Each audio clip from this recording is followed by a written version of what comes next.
Rewind to the 1950s, a time of drive-in movies and soda shops. It was an era when dating was not a casual affair, but a formal and meticulously planned event. Picture this, boys, full of jitters and butterflies, dialing girls on the rotary phones to ask them out.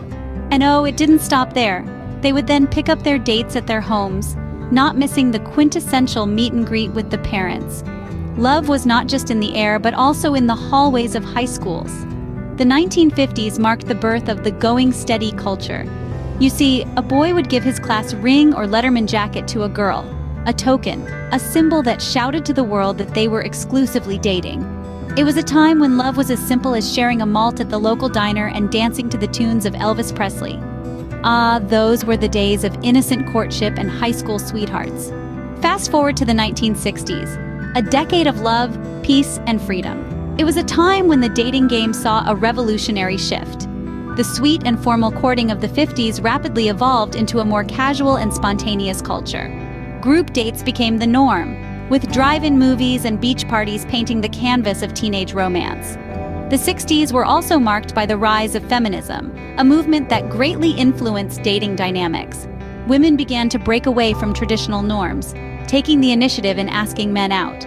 This was a symbolic stride towards equality, altering not just the dating scene, but societal norms at large.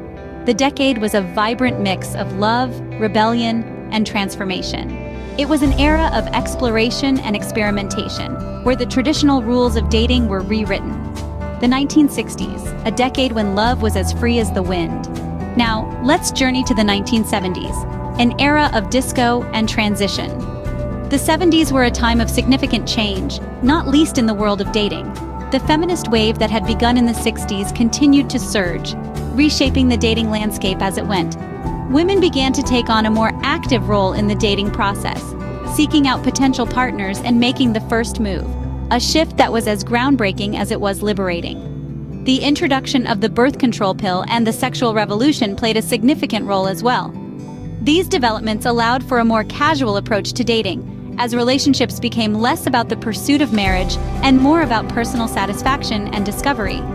The dating scene became a platform for exploration and self-expression, a trend that continues to this day. It was a time of transition indeed.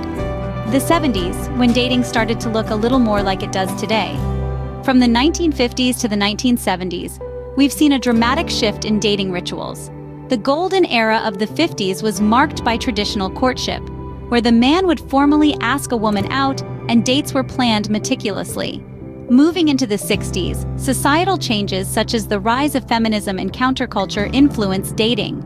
The freedom to love was celebrated, and casual dating became more common. The 70s saw a continuation of this trend, but with a shift towards more gender equality in dating. These changes weren't just about societal shifts. They laid the groundwork for the dating landscape we see today. The freedom and equality sought in the 60s and 70s paved the way for the rise of online dating and dating apps.